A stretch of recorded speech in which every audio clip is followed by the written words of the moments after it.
तो दोस्तों, कैसे हैं आप लोग। उम्मीद करूँगा कि आप अच्छे होंगे और अगर आपके बच्चे होंगे तो वो भी अच्छे होंगे। आज ना कोई शायरी ना कोई कविता, आज अपने डायरी से एक ऐसा लेख लेके आया हूँ जो सपने देखने में अंतर बताएगा। तो ये कहानी एक ऐसे लड़के की है जो बहुत ही रईस खानदान में जन्म लेता है। उसका पालन पोषण बहुत बढ़िया होता है और उसके फूफा के प्रति लगाव बहुत ज़्यादा था।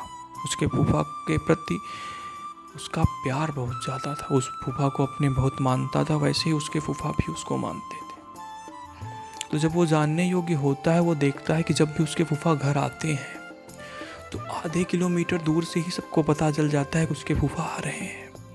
वो गाड़ी में लगा सायरन हुई हुई हुई हुई बजते हुए रोड को ऐसे दौड़ा रहा है कि जैसे रोड भाग रही हो उसको रास्ता देने के लिए।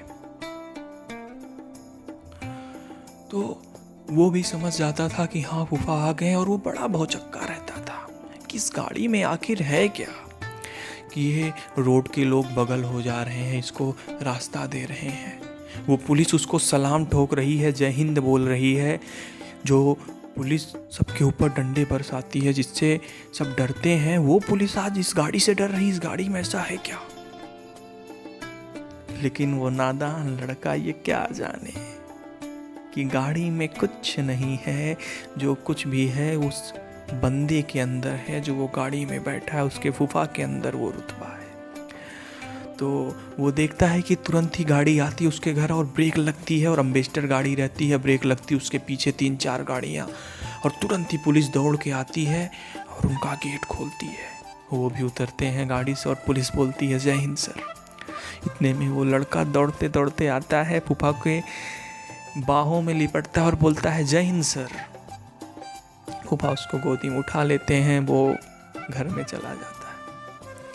तो अब वो कुछ देर बाद बाहर आता है और अधिकतर ऐसा करता है कि वो गाड़ी में बैठता है और अपने आप को एक डीएम की तरह महसूस करता है कि हाँ मैं डीएम हूँ। तो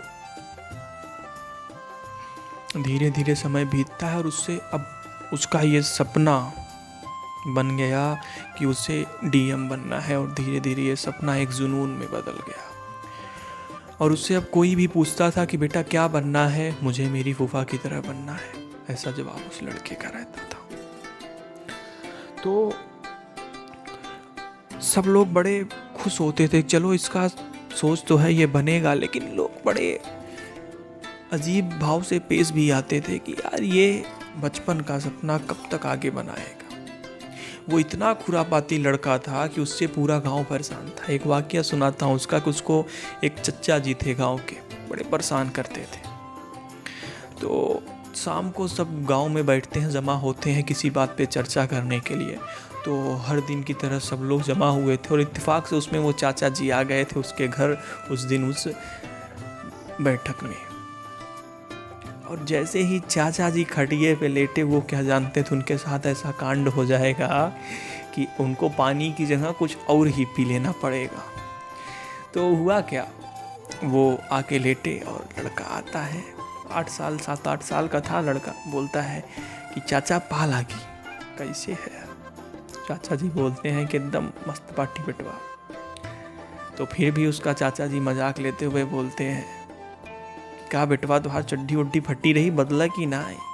ऐसे चाचा जी उसका मजा लेते थे और वो बड़ा चिढ़ता था।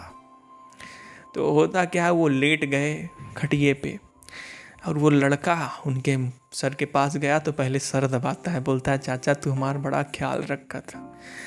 तो वो लेटे थे और इतने में वो लड़का चैन खोलता है पैंट का और उनके ऊपर लघुशंका पेशाब कर देता है। और चाचा जी पानी की जगह आज कुछ और ही पी लेते हैं और इतना झजक के इतना चिल्ला के उठते हैं कि दौड़ाते हैं उस बच्चे को, लेकिन पाते नहीं हैं।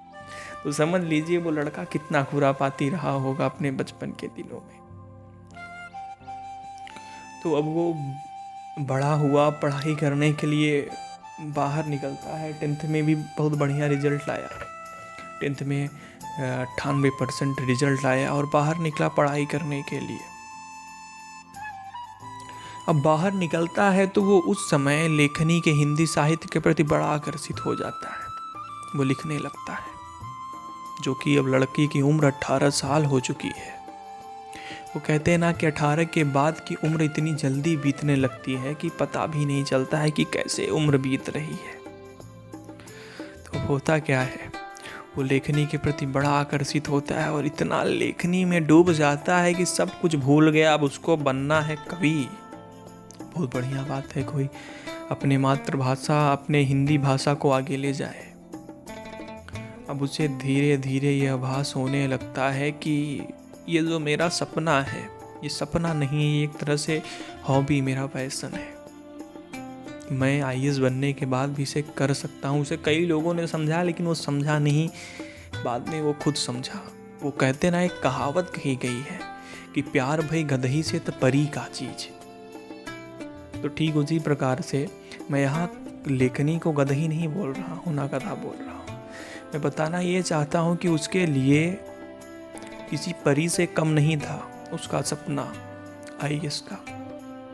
और उसके लिए वो बहुत जुनूनी था, बहुत कुछ करना चाहता था देश के लिए, अपने लिए। वो चाहता था कि वो गाड़ी नीली बत्ती वाली एम्बेसडर उसके घर पे खड़ी मिले, उसमें वो बैठे और वो उतरे, उसके पापा का छाती चौड़ा हो। तो होता क्या है, अब वो फंस जाता है सपने और दिल के सपने के बीच में। वो क्या करता है कि अपने सपने को पकड़े, कि अपने दिल के सपने को पकड़े। उसका जो दिल का सपना था अब केवल उसी का सपना नहीं रह गया, उसके माँ बाप, उसके चाहने वालों का सपना हो गया है। और उसका लेखनी एक हॉबी, एक फैशन था। अब वो कुछ दिन बाद समझता है कि मैं गलत राह पे चल चुका हूँ, अब मुझे क्या करना है, क्या नहीं करना है। तो बने रहिए मेरे साथ। मेरा नाम है त्रिनेत्र दुबे और आपको मिलेंगे अगले पार्ट में इस कहानी के। और इसका अगला पार्ट तभी बनेगा जब आपका कमेंट बॉक्स में कमेंट आएगा कि इसका अगला पार्ट मुझे बनाना चाहिए कि नहीं। वो आगे क्या करता है, अपने सपने को चुनता है कि अपने दिल के सपने को चुनता है, ये सब चीज़ मैं बताऊंगा। बस अगले पार्ट का इंतज़ार कीजिए और तब तक मेरे साथ बने रहिए। और वीडियो पूरा देखने के लिए आपका दिल से धन्यवाद।